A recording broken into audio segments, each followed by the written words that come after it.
It's a book that we don't necessarily touch a whole lot, but we're going to be looking at the book of Habakkuk tonight, and it's not in its entirety. We're not going to read the whole thing, but we're going to take a look at the book of Habakkuk, and we're going to take some lessons from the book of Habakkuk. It's good to see everyone tonight. My name is Eli Tucker. I've known a lot of you for many, many years, but as I look out, there are several people that I have not met before, and I hope to get to meet you before the night's over. I'd love to shake your hand and introduce myself. I am the son of Dennis, so that's the family relationship that's going on there. Again, my name is Eli, and I'm here with my wife Laura and our two boys. We have a 4-year-old named Luke and a 2-year-old named Caleb. They're very energetic, but it's good to be with you guys tonight. And as I said, we're going to be taking a look at lessons from the book of Habakkuk this evening. Dad had asked me to preach tonight. He's had some various health issues going on the last number of months, and so some time ago he'd asked me to speak, and I was happy to have the opportunity to come and worship with all of you this evening. This lesson has its origins from a couple of years ago, where we attend up in Louisville. We live in Louisville, Kentucky, and we go to a congregation called Expressway up there. But a few years ago, me and several other individuals, we set out to teach a class on books of the minor prophets from the Old Testament. And one of the reasons why I wanted to teach a class on the books of the minor prophets, from the Old Testament on the minor prophets, was because I had never really studied them before in my life. I had never really looked at them. And it was kind of one of those things, well, if I sign up to teach a class on them, that's going to force me to take a look at them and kind of start learning from them. And when I went through that study, the book of Habakkuk is the one, all of them I came to appreciate far more than I had before. But the book of Habakkuk is the one, to me, that really became a favorite of mine. And I hope through our study tonight that you can see why, and maybe hopefully it can be a lesson or a story for you that hopefully builds your faith as it has mine and helps us to persevere possibly through difficult times. Because in the book of Habakkuk, we're going to take a look at two key questions tonight. We're going to consider two key things.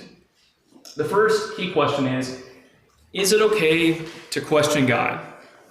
Is it okay to ask questions of God? Is it okay if you find yourself in a difficult situation where difficult things are happening and you don't know why they're happening? Is it okay to turn to God and say, God, why is this happening? Why are all these things playing out?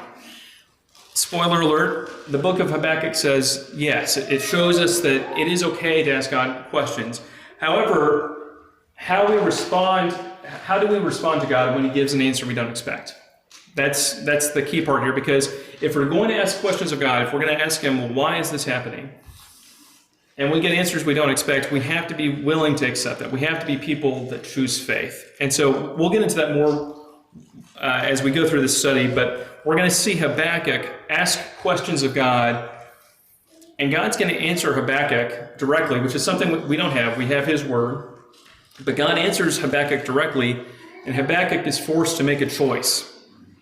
Habakkuk is forced to decide, is he going to trust God or is he going to doubt? And ultimately, Habakkuk chooses faith, and that's why I've come to love this book. It's because he chooses faith in the midst of difficult circumstances. So let's pause here for a second, or not pause here for a second. Let's jump into the book. We're going to take the book at kind of a high level and then take our application tonight. But we have this book. We're introduced to Habakkuk in Habakkuk chapter 1, verse 1. So the first verse of the book just says, the oracle that Habakkuk the prophet saw. So some translations might say the message that Habakkuk the prophet saw. But basically, this is a message that Habakkuk was given from God to share to the people. And we don't know anything else about Habakkuk except the one detail that he's a prophet. We don't know where he's from. We don't know anything about his background, but we know he's a prophet from God, and he's been given this oracle. He's been given this message from God.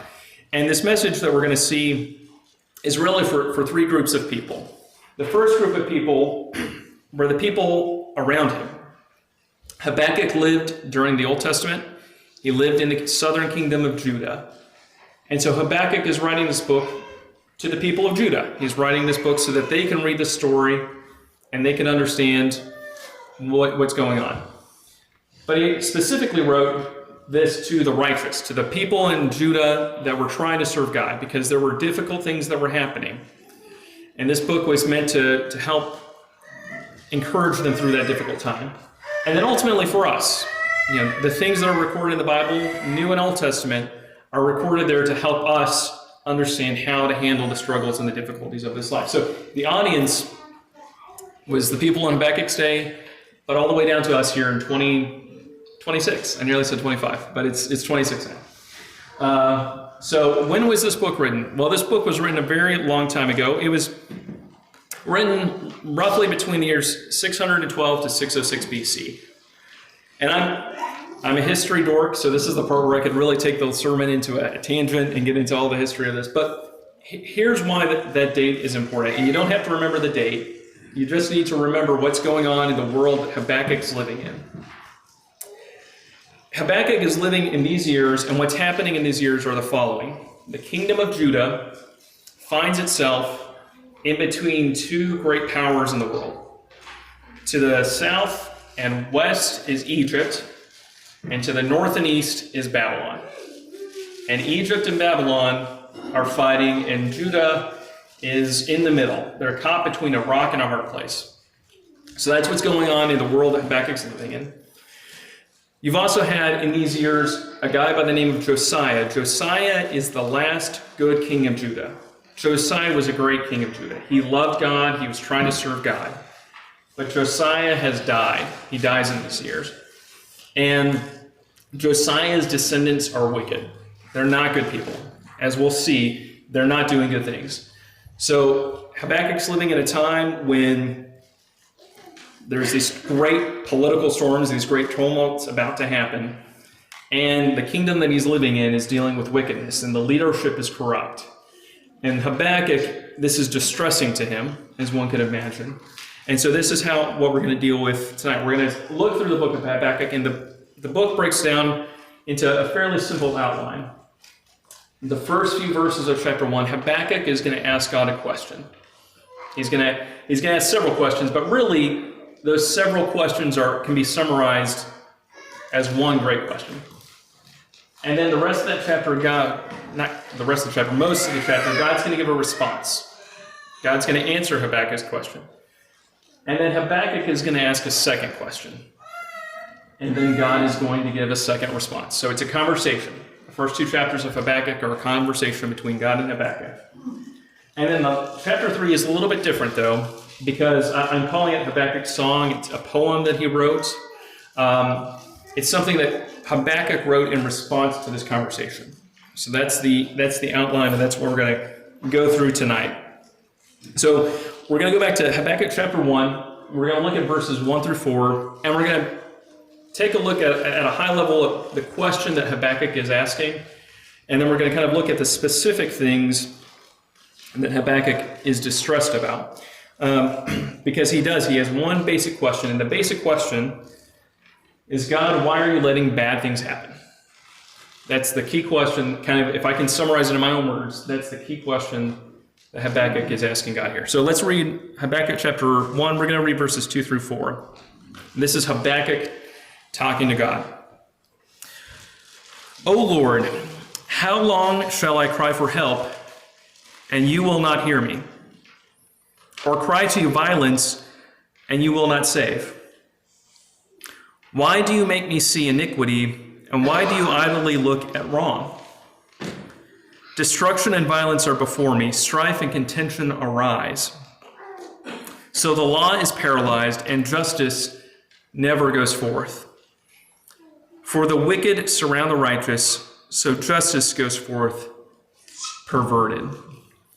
So this is the entry to the book of Habakkuk. As you can tell, it's a real uplifting book from the tone that's said here. But I say that jokingly, but you can read through these verses, you can sense the despair, the angst, the sadness that Habakkuk is feeling, because his basic question, again, as I can summarize it, is, God, why are you letting bad things happen?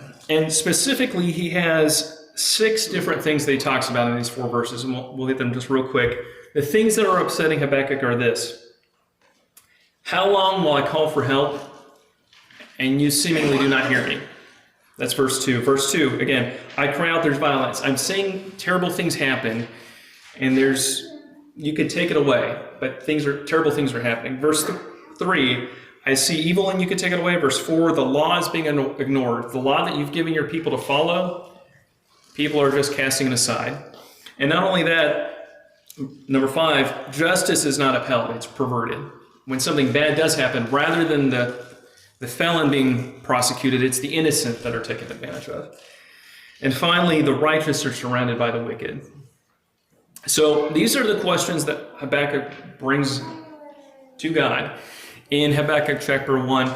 And if I look at those questions and I think about my life, well, I think for myself, I know for myself, there are times that I can certainly relate to Habakkuk. And maybe you can too. Maybe there are times in life when you look at the situations that happen in life, you look at the world around us and see what happens. There are times that we can feel this. We can feel that terrible things are happening, maybe around us or to us, and we don't understand why that's happening. And that's exactly where Habakkuk is. And that's why I like this book, because I find that Habakkuk's questions are relatable. I find that what he's asking, I can relate to, and hopefully you can as well, that you can see where he's coming from, because these are the things that are happening in his world. These are the things that he's seeing with his eyes. And so there's an important point to note here, though. Habakkuk asks these questions of God, but we have to ask ourselves, is the fact that Habakkuk is raising these questions, does this represent a lack of faith on Habakkuk's part? Does this mean that Habakkuk has a lack of faith in God? I would submit to you that it does not. I would submit to you that Habakkuk is a person of faith, and here's why. Here's why I would say that. First off, how can we tell that Habakkuk is a person of faith? First, does Habakkuk believe that there is a God? Does Habakkuk believe God exists? Well, I think we have to say yes. Otherwise, why would he even be asking the questions? So Habakkuk believes that God exists. And more to the point, he believes that God has the power to solve these problems. He believes that God has the power to take away these issues and to deal with them. So it's not so much that Habakkuk lacks faith, it's that Habakkuk does not understand seemingly why God isn't acting, why God isn't doing something. It's a problem of perspective that Habakkuk has. He doesn't understand why God isn't responding. So this isn't a lack of faith, this is just a lack of understanding. And again, I think we can relate to that because we, as Christians, we believe in God. We believe He exists. We believe that He's powerful. But there are times that we think to ourselves, well, why is this being allowed to happen? Why is the world allowed to be the way that it is? But it's because of a lack of being able to comprehend where God is coming from. So those are Habakkuk's basic questions. He's asking, why are terrible things allowed to happen? And so the amazing thing about Habakkuk is that God responds. He responds, and the basic summary of God's response, we're going to take a look at here, but again, to put it into my own words, is that God is not just letting things happen. He's not just standing by and doing nothing. He has a solution. So we're going to take a look at Habakkuk chapter 1, verses 5 through 11, and see how God responds to Habakkuk. Because God has a solution to the problem. It's just not one that Habakkuk expects, and it's certainly not one that Habakkuk likes. So let's take a look at verses 5 through 11 and see what God says. He says to Habakkuk, "Look among the nations and see, wonder and be astounded.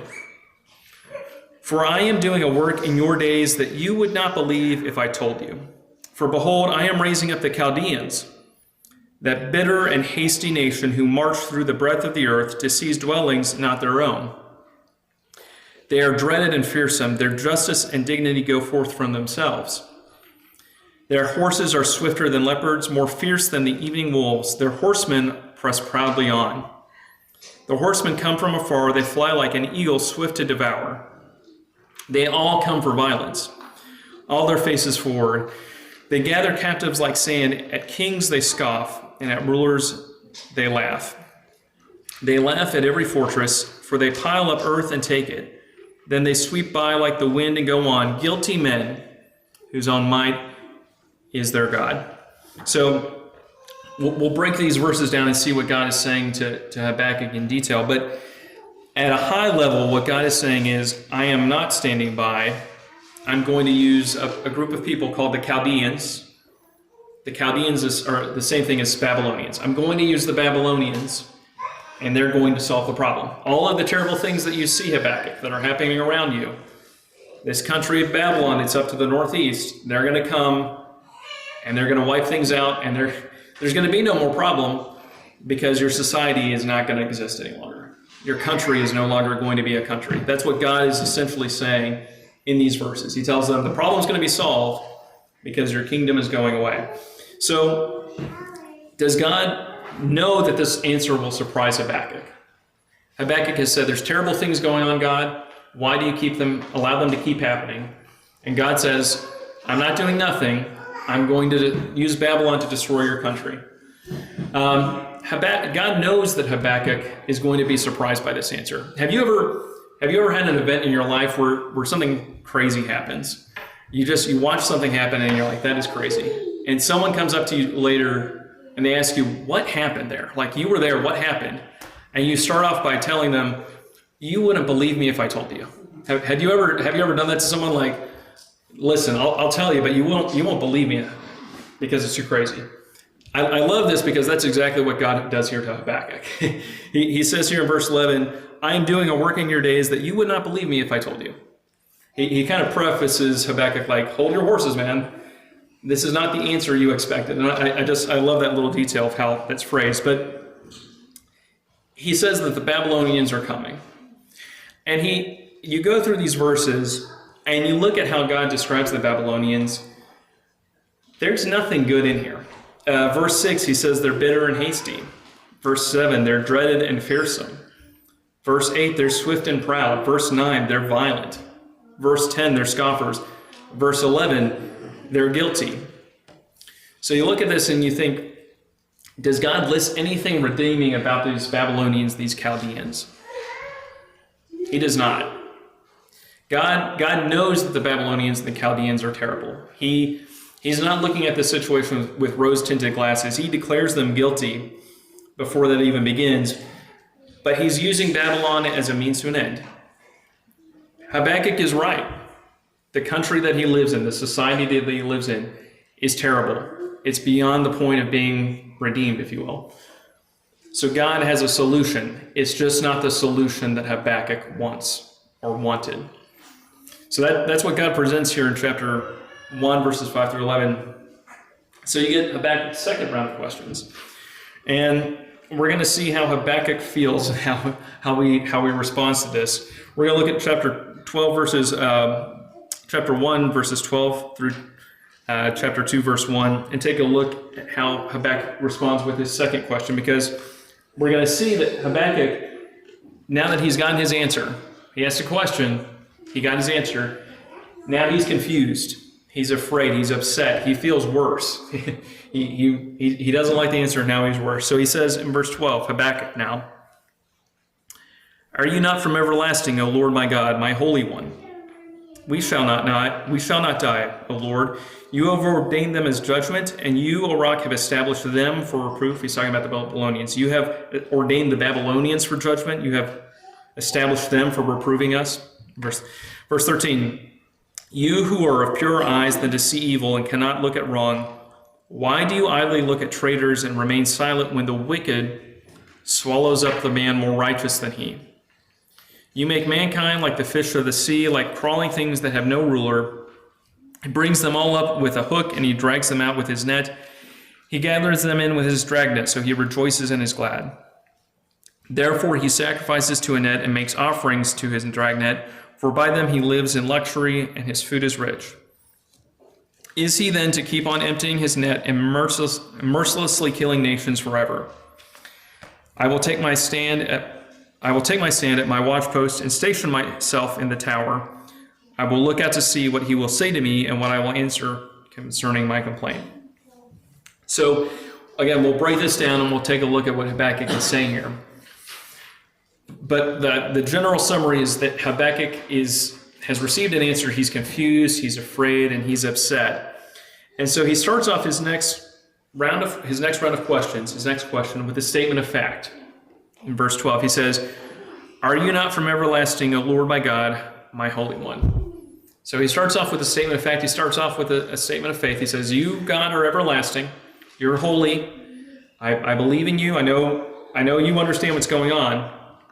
But then he is also, he knows that God's in control, but then he's also shocked. He's also appalled, because here at the end of verse 12, he says, Why are you doing this? How have you ordained them? How have you ordained the Babylonians as a judgment? How have you picked them to be the one that comes in and judges us?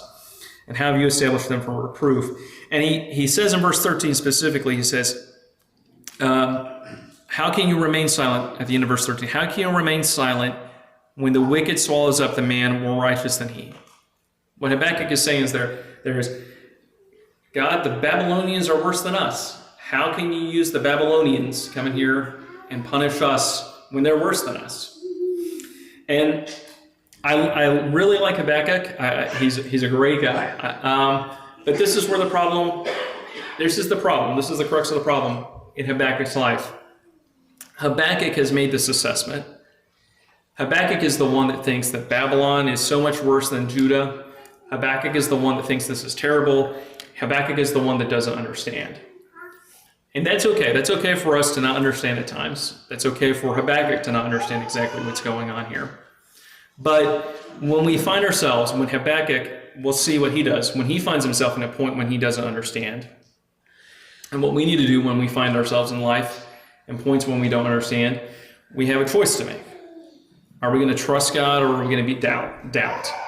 And Habakkuk is going to come away from this, and he's going to choose faith ultimately. But he doesn't understand. He's afraid. He's confused. And his basic question, we'll jump down here to verse 17, because this is the real heart of his question.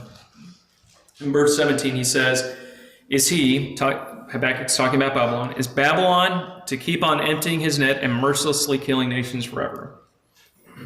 What Habakkuk is asking is, okay, God, you've said that Babylon is going to do this. Are you just going to let Babylon get away with it? Are you just going to let them keep on doing terrible things forever and ever and ever? That's Habakkuk's question. Is Babylon going to keep on going forever? And Habakkuk ends his question with this statement in chapter 2 that I think is important, because he's been asking questions of God. He's confused. He's upset. But in chapter 2, verse 1, it says, Habakkuk talking about himself. He says, I will take my stand at my watchpost and station myself on the tower and look out to see what God will say to me and what I will answer concerning my complaint. Another translation says, the New King James, I'm reading from the ESV, the New King James Version says, when I am corrected. I'm going to see how I respond when I am corrected. And I think that's the right attitude. There are times in life when we're confused, when we find ourselves in difficult spots, and we don't understand why God is letting things happen the way they are. When we find ourselves in those moments when we don't understand, we have to be humble enough to say, I don't see the full picture. I don't fully understand what's going on here. I'm going to trust that God knows what's going on. And that's what Habakkuk is saying here. He's saying, I don't understand the full picture, but God does. And so the rest of chapter 2 is God's response. We're not going to read all of chapter 2 for the sake of time. But at a high level, what God says is, Babylon is not going to be allowed to keep on doing this forever. I'm answering your question, Habakkuk, and the answer is no. Babylon is not getting away with this. And so he says that in chapter 2, verses 4 through 5. 4 through 5. 2 through 5 is what 2 through 5 is what we're going to take a look at, actually. 2 through 5. The Lord answered me, write the vision, make it plain on tablets, so he may run who reads it. For still the vision awaits its appointed time. It hastens to the end. It will not lie. If it seems slow, wait for it. It will surely come. It will not delay. Behold his soul, that's talking about Babylon. Behold, Babylon's soul is puffed up. It is not right within him. But the righteous shall live by faith. Moreover, wine is a traitor, an arrogant man who is never at rest. His greed is as wide as Sheol, like death he is never enough. He gathers for himself all nations and collects as his own all peoples. So What God is saying here in chapter 2, verses 2 through 6 is no, Babylon's not going to get away with it. It's going to take time, but you can take it to the bank that Babylon is not going to get away with this because he's proud. In contrast, verse 4, the famous phrase from the book of Habakkuk is chapter 2, verse 4, the righteous shall live by faith. People that are righteous have faith, they trust God, and they put their trust in Him. So the rest of chapter 2, we're not going to read it specifically, but the rest of chapter 2, God goes through and He pronounces woes upon Babylon. There are 5 different woes, 5 different things that God says Babylon is guilty and they're terrible and they're going to be judged for these 5 things. To give you a flavor of this, we'll just read chapter 2, verse 12 to give a flavor of what God says about Babylon. He says, woe to him who builds a town with blood and founds a city on iniquity. Behold, it is not from the Lord of hosts that peoples labor merely for fire and nations weary themselves for nothing. For the earth will be filled with the knowledge of the glory of the Lord as the waters cover the sea. So that's just a taste of it. Woe to him who builds a town with blood. That was Babylon. They built their town on blood. So what we have here is Babylon will be punished in time. And you can ask God any question. You can bring anything to God if you are willing to accept the answer. If you're willing to humble yourself and say, I'm going to accept what's happening here and take that. So what we have here is chapter 3. The end of chapter 3 is my favorite part of the whole book because chapter 3 is a poem. It's an expression of concerns and faith. It's both expressing concern and it's an expression of faith. I am typically not a person for poetry. That's not my cup of tea. Give me a nice, dry, boring book on a bridge or a road project somewhere, and I could probably that will keep me up. Laura can tell you, poetry is not my thing. But I love this poem. I love how this ends because what this is, it's an expression of concerns, but it's also an expression of faith. Verse 1, there's this term. Well, we'll read 3 verse 1. It says, a prayer of Habakkuk the prophet according to Shoiganoth. We don't know what the word Shoiganoth means, but it probably just means some kind of instruction about the type of song that it is. So we sometimes sing songs that are upbeat. We just sing an upbeat song. We're marching to Zion. That's a great upbeat song. But sometimes we sing songs that are just slow and sad. Night with Embedded Pinion, that one, talking about Jesus before going to the cross. That's a sad, slow song. And I think probably what Habakkuk is saying here is this is a slow, sad song that he's expressing. We're not going to read all of chapter 3, but what we have here in this poem basically is in verses 2 through 5, Habakkuk starts his poem by remembering what God has done for his people in the past. It's poetry, so it's not like he's giving a complete historical recounting of what God has done. But in 2 through 15, he remembers what God has done for his people. And specifically, the part that sticks out to me is verse 11, talking about what God has done for his people. In verse 11, he said, the sun and the moon stood still in their place, and at the light of your arrows as they sped, and at the flash of your glittering spear. I think that's a reference to Joshua chapter 10, when God held the sun and the moon still as the people of Israel were capturing the land of Canaan.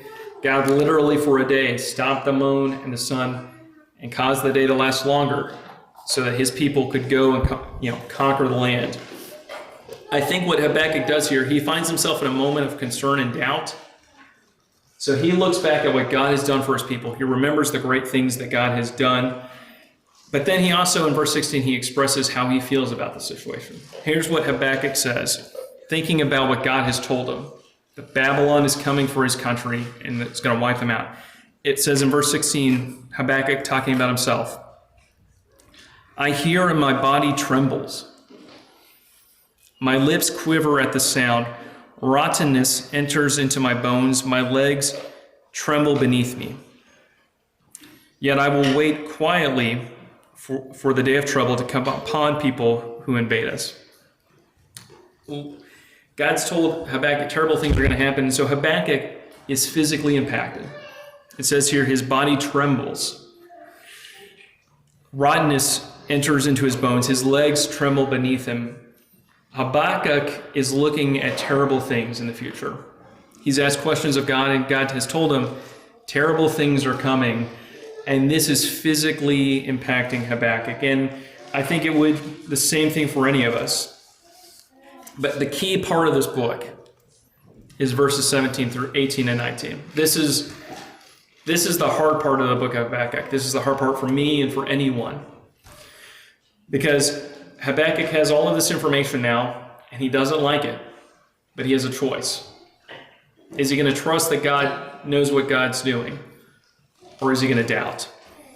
And so Habakkuk finishes by saying this: though the fig tree should not blossom, nor fruit be on the vines, the produce of the olive fail, and the fields yield no fruit, the flock be cut off from the fold, and there be no herd in the stalls, yet I will rejoice in the Lord. I will take joy in the God of my salvation. God the Lord is my strength. He makes my feet like the deer's. He makes me tread on my high places. To the choir master with stringed instruments. There's a key phrase that comes up a couple of times in these verses, and that phrase is, I will. In verse 17, Habakkuk talks about, he basically describes the end of the world. You know, if you're looking at a world where the fig tree doesn't blossom, there's no fruit on the trees, there's no olives, the flocks aren't there, that's the end of the world. And that's what Habakkuk is facing. He's facing the end of his world. The temple is coming to an end. Everything he's ever known is about to be washed away in war. That's what verse 17 is saying. But yet 18, he says, I will rejoice in the Lord. I will take joy in the God of my salvation. He is choosing faith. I will is a very hard thing. I will in the face of trouble and trials is challenging. It's maybe the hardest thing as Christians that we ever face. But in those moments, you choose faith because, verse 19, God is my strength. He makes my feet like the deer's. He makes me tread on my high places. So, as we kind of end tonight, there's a couple of key things to think about. Our questions were, is it acceptable to ask questions of God? I think Habakkuk says that yes, we can. We can ask God anything. We can ask God, why am I sick? Why is this happening? We're not going to get a direct answer like Habakkuk. But we can ask God questions if we have the right attitude. If we have an attitude that is willing to accept the answer. If we choose faith. So from an application standpoint, real quick, and then the lesson will be yours. How will we respond in life?